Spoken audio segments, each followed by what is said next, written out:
Wow, I exist now. Thanks God. It's great to be here in heaven. Well, you're welcome, but you're not staying. I'm sending you to Earth. Ahem. Why exactly? Aren't I supposed to be here with you? Isn't that the point? Why spend any time on Earth? Because I want you to come to me by faith, not by knowledge. Oh. But I already know you here and now. Why does it matter if I believe on Earth with no evidence? It just does. Mysterious ways. You wouldn't understand. But don't worry. You'll die after only a few miserable years of suffering. So creating me just to suffer? No.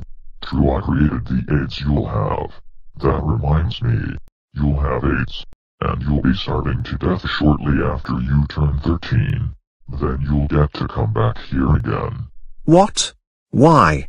I'm just going to suffer, suck up a few resources then die. That is terrible. But at least I get to come back here forever, don't I? Sort of. You see, my missionaries are going to come with Bibles. You'll reject them because they brought no food. So when you come back here, you'll have chosen to send yourself to hell. What? You bastard. I am not choosing to go to hell. You created me knowing this would happen.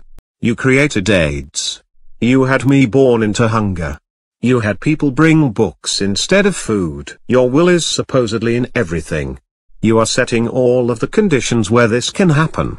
How is it my fault that I am born into a position where belief is improbable? How is creating me and the virus that will ravage me, and not ending the hunger that will kill me, and the foolishness that sends books to the starving, and my rejection of them, my fault and not your cruelty? I did not ask for life. You made me knowing this would happen. You are sending me to hell because I quite reasonably decided you were absent from the hellish world I was born into, and from my tortured life within it. How are your choices here different from creating a thing just to torture it? I guess that it's not. It doesn't matter though. Divine plan. I am always good, even when I am not. Off to Earth with you. See you again when it is time to send you off to hell. Fuck you, asshole.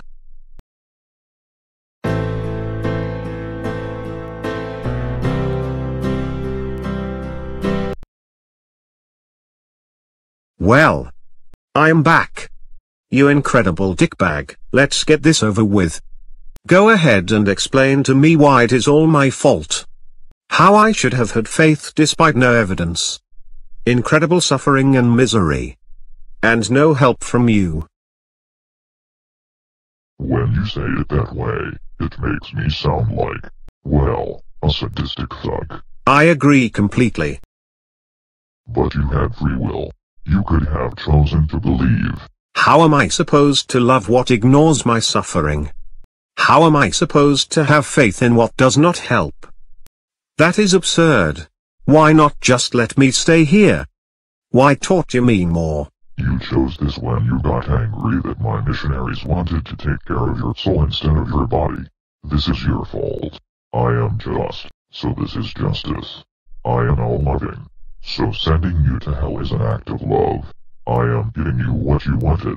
You did not want me in life, so I am giving you what you chose.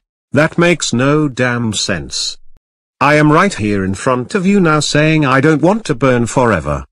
I lived for little over a decade. How is burning forever justice, even if I had been evil, instead of just a victim of your unwillingness to stop Earth's horrors? Nothing I could do merits eternal suffering. You have choices. One of those choices is to either send me to hell, or to allow me into heaven. All I can say is that I suffered, did my best, and died in the wanton privation you sent me to. My rules are absolute, except when they're not. But for now they are. So off to hell with you, sinner. You created me knowing I would only suffer. You now send me to suffer forever as a consequence of not loving you for it. And you pretend it is my fault. You may call yourself God, but your name is just another word for evil. Fuck you. I hope you all enjoyed the first episode of Reasonable Doubt, put on by the Church of the Basement Dragon. Thanks for watching, and more importantly, thank you for thinking.